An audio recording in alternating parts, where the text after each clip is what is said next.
The Persian Empire spent years ravaging the Greek city-states.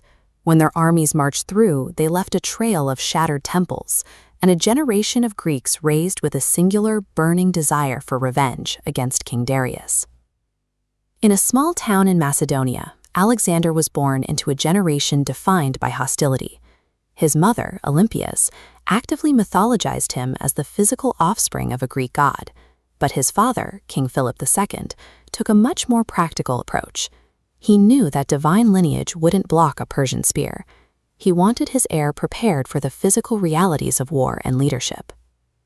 So Philip hired the most famous philosopher in the world, Aristotle, to train his son. For 3 years, Aristotle drilled Alexander in diplomacy, logic, and statecraft, the intellectual tools needed to govern an empire as much as conquer one. This chart illustrates the terrifying math he faced in 334 BC. Alexander was preparing to march a tiny invasion force of roughly 27,000 men against a massive Persian military, boasting well over 100,000 soldiers. Facing a mathematically impossible fight, the young king had to take the philosophical theories he learned in the classroom and weaponize them into a strategy that could break a superior enemy. The inevitable collision happened on a massive scale when Alexander's tiny army finally met the full, terrifying weight of King Darius's forces. Charging wildly into a wall of 100,000 men would end in a massacre for the Greeks. Alexander recognized that survival required treating the battlefield as a geometry problem, focusing on manipulating space rather than overpowering troops. He started by letting the aggressive Persian infantry push forward. The Greek line intentionally bent backwards, absorbing the blow and drawing the enemy out of formation. In their rush to secure a quick victory, the Persian advance overextended, creating a momentary physical gap in their lines. Alexander immediately drove his elite cavalry straight through that opening, bypassing the infantry clash entirely, causing catastrophic panic and forcing King Darius to flee.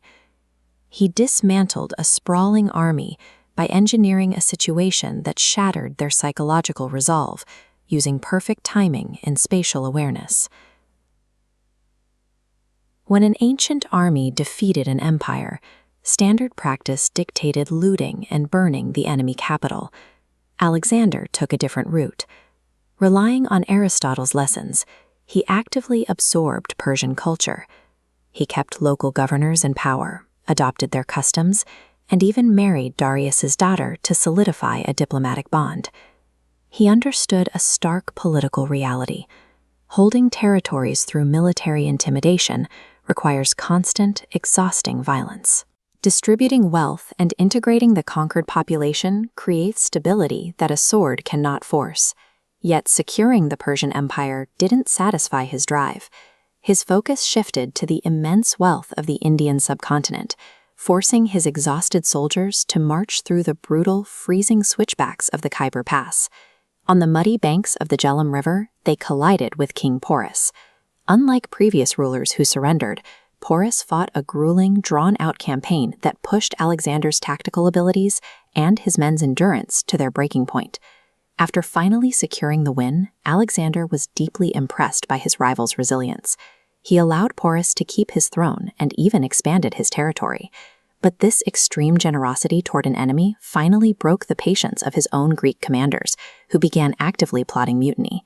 By embracing the people he fought, he conquered the known world. But treating foreigners as equals isolated the very generals who helped him build that empire. His massive campaign ground to a halt shortly after. At just 32 years old, Alexander contracted a severe fever in Babylon and died, ending his momentum overnight. Immediately, a strange legend took hold. For 6 days, his corpse reportedly showed zero signs of decomposition. For his followers, this was the ultimate proof that his mother was right. He truly was a divine being. Modern science offers a much more grounded explanation. Medical researchers suggest he likely suffered from Guillain-Barré syndrome, a severe neurological disorder that causes rapid, progressive paralysis throughout the body.